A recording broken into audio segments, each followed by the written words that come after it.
Os praticantes de homeopatia hoje, eles entendem o conceito da constante de Avogadro, como você falou, tá? Sim. Eles atribuem os poderes da cura da homeopatia à memória da água.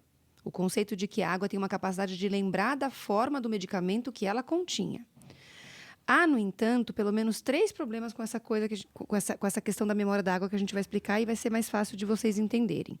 Então, a água, primeiro, esse conceito da memória da água está além do domínio da física conhecida, porque a água ela não é conhecida por manter um alinhamento ordenado de moléculas por muito tempo, Por mais ou do que por um pico tempo maior do segundo. que um pico segundo. Segundo. É Quer muito dizer, pouco. Como é que a memória da água existe? É. Né? Segundo, Ivani, por que essa teoria é difícil de se manter? Porque se a água pode lembrar da forma do que está nela, então toda a água tem o potencial de ser homeopática. Porque, pensa, a água da torneira, com os vestígios de substâncias naturais que pode ter, que se espalham nos canos, conhecidos, às vezes até por causar câncer, entendeu? E outras doenças. Então, ela seria terapêutica.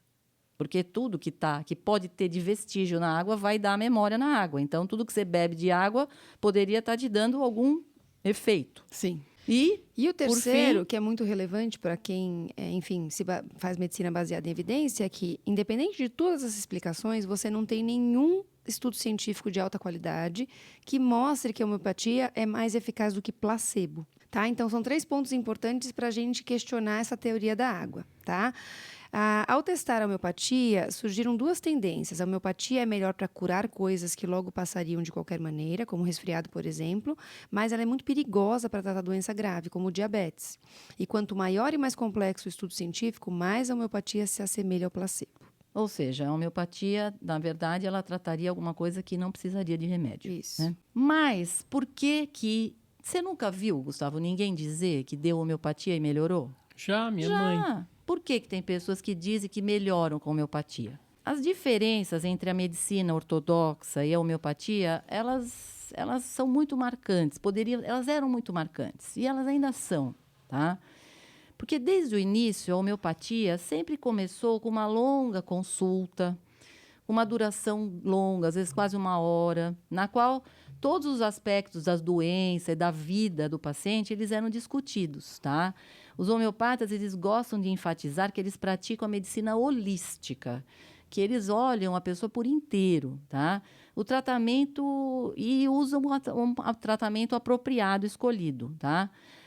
Por outro lado, durante a primeira metade do século XIX, quando a homeopatia estava se estabelecendo, a medicina ortodoxa ela estava imersa na crença de que os avanços na compreensão da doença só poderiam vir de uma correlação detalhada dos sintomas e dos sinais do paciente que estava doente, né, na enfermaria, com os achados da autópsia e a correlação clínico-patológica, certo?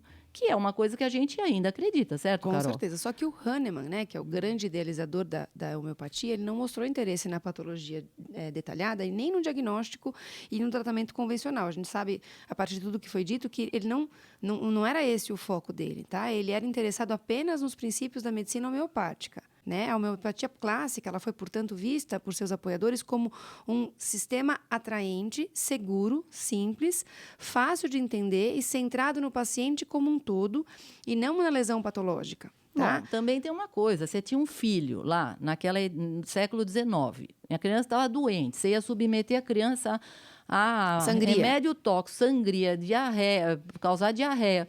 E, em vez disso, você vai lá e dá uns remedinhos ali para ele e ele melhora, gente. Então, é óbvio que as pessoas estavam muito... Era muito difícil ser paciente. E isso explica, né, segundo os artigos, o porquê que a homeopatia foi se tornando tão popular. Tão popular, exatamente. Né, ao longo dos anos. Exatamente. Ou seja, era um sistema atraente. Para os médicos também era mais fácil, Sim. porque você vai submeter, a pessoa morre do tratamento, quer dizer, era mais fácil você fazer um negócio que depois a pessoa continua viva, tá? Se você for confiar na experiência pessoal dos pacientes, tem um grande número de pessoas que afirmam, geralmente com grande certeza, que foram curadas ou pelo menos ajudadas pela homeopatia quando a medicina ortodoxa falhou.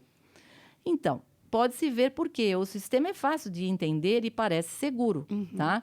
A longa consulta é, por si só, terapêutica, muitas vezes, tá? Muitas das doenças tratadas pelos homeopatas são transitórias, elas desaparecem espontaneamente, ou elas são cíclicas, consistindo em uma série de ataques, muitas vezes seguidos de remissões espontâneas. E aí, numa visita, se a pessoa vai e faz a visita ao homeopata e for depois, toma o que ele diz para ela tomar, e ela entra numa remissão, por exemplo, ou desaparece a doença porque a homeopatia ganhou o crédito.